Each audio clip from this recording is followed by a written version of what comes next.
Hi అండి, అందరికీ నమస్కారం. Welcome to Vijay media. ఇప్పుడే అందిన వార్త.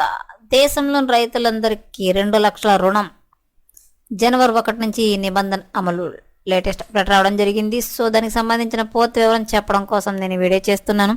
వీడియోని పూర్తిగా చూస్తేనే నేను చెప్పే సమాచారం మీకు బాగా అర్థమవుతుంది. అలాగే వీడియో నచ్చితే కనుక వీడియోకి లైక్ ఇచ్చి నన్ను సపోర్ట్ చేయండి. కొత్తగా ఎవరైనా ఛానల్ చూస్తున్నట్లయితే కనుక తప్పకుండా సబ్స్క్రైబ్ చేసుకోండి. అప్పుడే నేను పెట్టే మరిన్ని లేటెస్ట్ అప్డేట్లన్నీ నోటిఫికేషన్కి అయితే వస్తాయి. సో లేట్ చేయకుండా మనం ఈ వీడియోలోకి వెళ్ళిపోదాం. దేశంలోని రైతులందరికీ రిజర్వ్ బ్యాంక్ ఆఫ్ ఇండియా శుభవార్త చెప్పింది. వ్యవసాయ అవసరాలకు పంట సాగు కోసం ఎలాంటి తాకట్టు లేకుండా అందించే రుణ సదుపాయాన్ని పెంచుతూ ఆర్బీఐ నిర్ణయం తీసుకుంది. ప్రస్తుతం రైతులు ఎలాంటి తనఖా లేకుండా 1.5 లక్షల వరకు రుణం తీసుకునే అవకాశం ఉండగా తాజాగా ఆ మొత్తాన్ని 2 లక్షలకు పెంచింది. వచ్చే ఏడాది 2025 జనవరి 1 నుంచి ఈ నిబంధనలు అమల్లోకి వస్తాయని ఆర్బీఐ శనివారం తెలిపింది. కాగా పంటల సాగుకు రైతులు పెడుతున్న ఖర్చులను, ద్రవ్యోల్బణ పెరుగుదలను పరిశీలిస్తూ ఆర్బీఐ ఈ పరిమితిని పెంచుతూ వస్తుంది. 2004లో కేవలం 10,000 ఉండగా క్రమంగా దాన్ని పెంచుతూ వచ్చింది.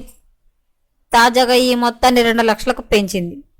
ఆర్బీఐ నిబంధనల ప్రకారం సాధారణంగా భూ యజమానుల నుంచి ఎలాంటి పూచీకత్తు అడగకుండా బ్యాంకులు రుణాలు మంజూరు చేయాలి. అయితే క్షేత్రస్థాయిలో మాత్రం ఇది అమలు కావడం లేదు.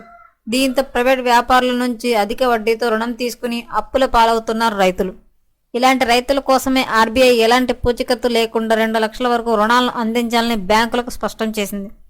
కాగా ఆర్థిక వ్యవసాయ భారతదేశ స్థూల దేశీయోత్పత్తి లేదా జీడీపీలో దాదాపు 18% వాటాను కలిగి ఉంది. దాదాపు సగం జనాభా వ్యవసాయ ఉత్పత్తున్న ఆదాయంపై ఆధారపడి ఉండి ఫిబ్రవరి 2019లో సెంట్రల్ బ్యాంక్ పూచీకత్తు లేని వ్యవసాయ రుణాలను పరిమితిని అప్పటికి ఉన్న ₹1,00,000 నుంచి ₹1,60,000 వరకు పెంచింది.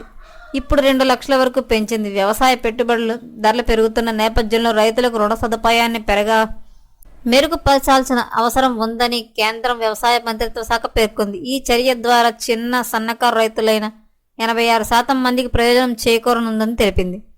ఆర్బీఐ అయితే సంచలన నిర్ణయం అయితే తీసుకుందండి. రైతులకైతే కనుక 2 లక్షల వరకు రుణం ఇవ్వాలని అయితే నిర్ణయాన్ని తీసుకోవడం జరిగింది. సో ఎప్పటికప్పుడు మరిన్ని లేటెస్ట్ అప్డేట్ల కోసం మన ఛానల్ తప్పకుండా సబ్స్క్రైబ్ చేసుకోండి. Thanks for watching.